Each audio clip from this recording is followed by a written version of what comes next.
What's up, everybody? So yesterday we went to Washington, D.C.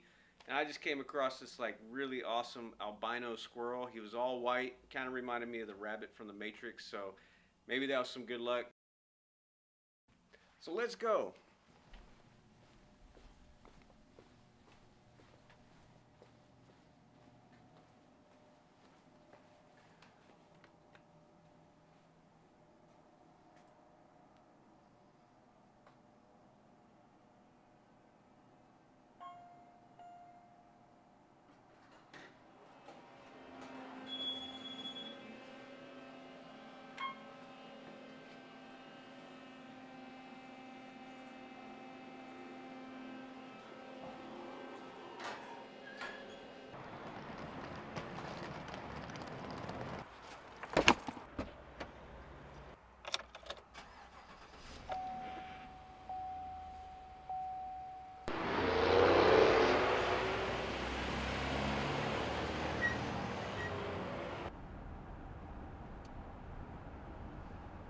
I've switched from Nikon a few years ago to Fujifilm full-time. I used to have the X-Pro2, and while that was a pretty good camera, it still is a good camera. I just couldn't use it as my daily shooter, studio work, and all that kind of stuff. So it was kind of like a more just get out there and have fun, lighter package.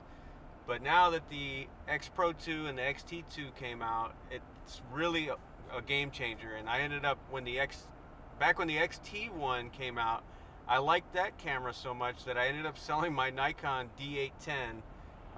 Actually, it was a D800E, so it was the one without the anti-aliasing filter or whatever. So I could shoot infrared back in those days with that camera. I took it to the Netherlands, really enjoyed it, and it was just, after doing so many weddings, my back was killing me, and so I said I need to get a smaller, lighter package. And of course, growing up shooting film, I used to always shoot with Fujifilm, whether it was Astia, Velvia, Provia, Superia, whatever.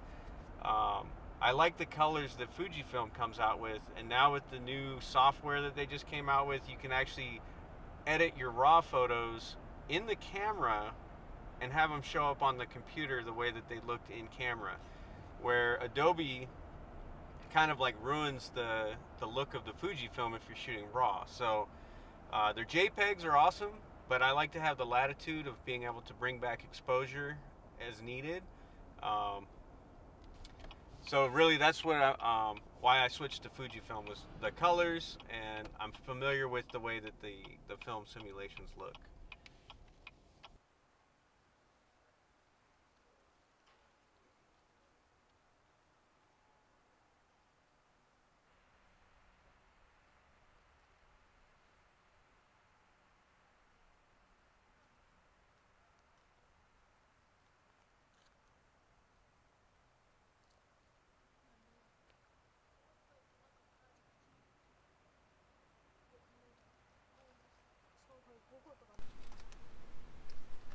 Hold fast.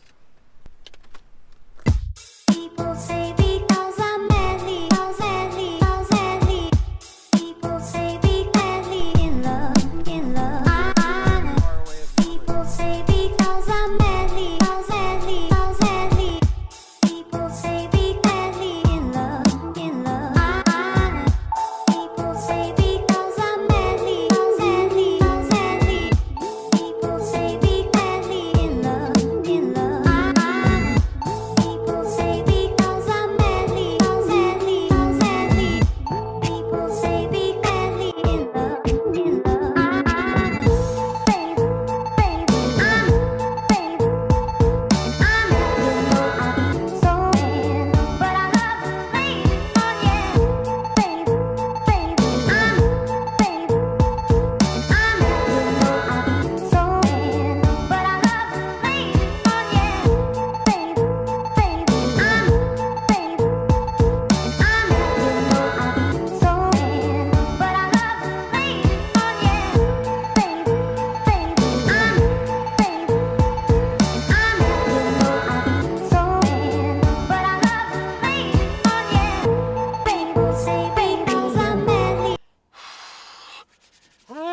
That was really cold, but now we're gonna go get some coffee and some lunch.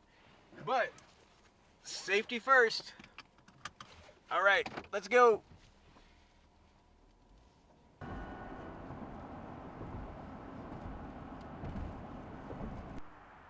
Dude, so if you ever come to New Jersey, you gotta eat at Panchero's. This place is awesome. So I had a carnitas burrito, and it was so big, like literally you could probably feed 2 people with it. Black beans with some rice, and it was delicious. Got some awesome coffee, Starbucks from Barnes & Noble, checking out the photography books. I just thought it was kind of funny because I know so many of the authors that write these photography books that are in there. So unfortunately, I didn't have any books that I needed to buy today, but it was still kind of cool to hang out.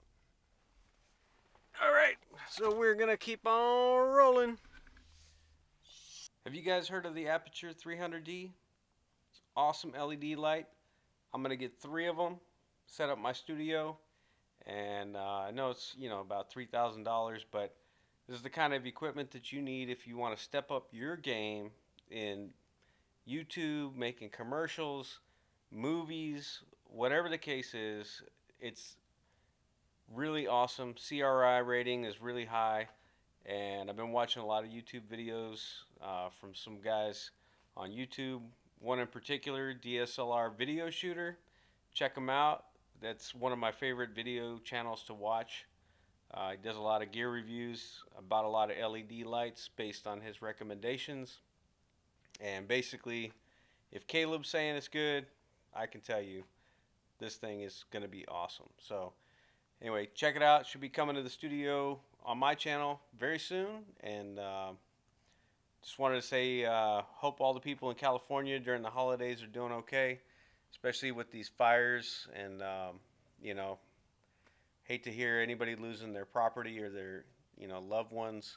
So everybody be safe out there. I'm going to be heading to San Diego in about 3 days. So I'm going to be spending the holidays with my family back home. And look forward to seeing you all in the near future again on YouTube. And I hope you all have a blessed holiday season. And God bless.